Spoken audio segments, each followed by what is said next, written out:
RMC, les pros de la réno. Bonjour Laetitia. Bonjour Estelle, bonjour à tous. Comme chaque jour Bonjour, jusqu'au Laetitia. 12 septembre, on parle rénovation énergétique sur RMC pour vous guider avec les pros de la réno. On vous propose de trouver des solutions pour moins consommer d'énergie et faire baisser nos factures. Exact, et le premier geste en rénovation énergétique, on vous le rabâche tous les jours, c'est d'isoler le bâtiment. Selon l'ADEME, on perd 25% de chaleur par les murs, donc stop, on arrête de chauffer les petits oiseaux. Action-réaction, on isole par l'extérieur parce que c'est la bonne solution. De quoi s'agit-il ? L'ITE, on l'appelle, l'isolation par l'extérieur. C'est comme si on venait mettre un manteau sur la maison pour qu'elle soit protégée du froid, mais si on choisit les bons matériaux, on va aussi la protéger contre le chaud. À qui Estelle, on fait appel ? si vous devez refaire votre façade, vous appelleriez qui ? Un artisan. Bah ouais, moi aussi, très bonne idée. On va vérifier si on a raison avec notre expert du jour, Élie Bouche, qui est compagnon charpentier du Tour de France et architecte des PLG dans le Jura. Bonjour Élie. Bonjour. Alors, verdict, on a raison ou pas ? On appelle un artisan pour refaire sa façade ? Avant d'appeler l'artisan, il faut faire réaliser une étude thermique dynamique qui va servir à bien dimensionner l'isolant, et c'est cette étude qui va déterminer si vous allez opter pour une isolation par l'extérieur ou une isolation par l'intérieur. Voilà, on fait donc réaliser une étude thermique dynamique avant d'appeler l'artisan. Pour une bonne isolation, qu'est-ce qu'il faut faire ? Il faut respecter une continuité ? Oui, alors il faut surtout respecter la continuité de l'isolant. Poser un frein vapeur, changer des menuiseries en continuité avec l'isolant et l'étanchéité. Tout doit être uni. Et enfin, la ventilation, de préférence en double flux. Ce sont les calculs techniques de l'étude qui vous apporteront les bonnes solutions par rapport à votre bâtiment surtout.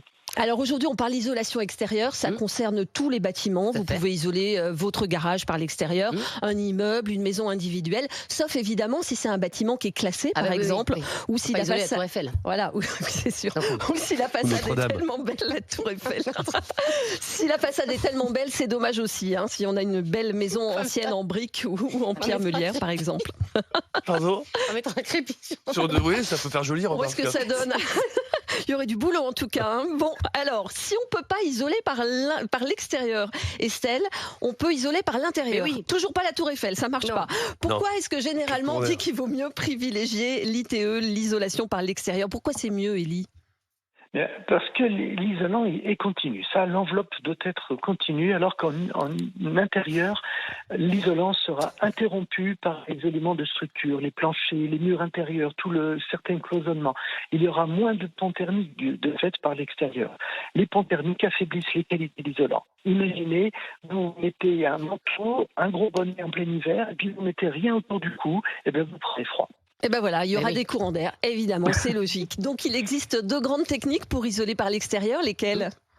Alors, on va recouvrir la façade. Alors, on peut la recouvrir d'une ossature métallique ou en bois qui va porter l'isolant, et le parement qui sera un enduit ou un bardage. Et puis, ou alors, on fait un fixé par vissage et collage directement sur le mur des plaques isolantes en polystyrène, en laine de roche, en paille, et on ajoute une trame, puis on projettera un enduit contre l'ensemble pour protéger. Dans les pays nordiques, ils utilisent des panneaux d'ossature bois, faits en atelier, préfabriqués, prêts à poser.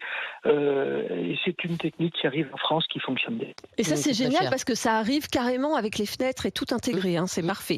Oui, c'est un peu cher. Quel isolant choisir ?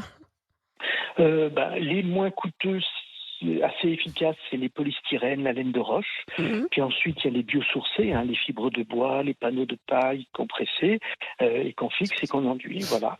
Et il faut savoir que la paille compressée à 100 kg, à plus de 100 kg, est coupe-feu.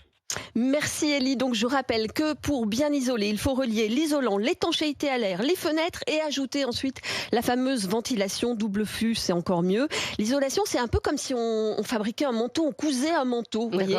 Donc il faut que toutes les parties soient bien raccordées entre elles, sinon il y a des courants d'air. Vous n'oubliez pas qu'il faut obligatoirement faire une déclaration de travaux pour une isolation extérieure. Et puis demain, du coup, on parle isolation intérieure ? Bah oui, comme ça on aura fait les deux et ce sera parfait. Voilà.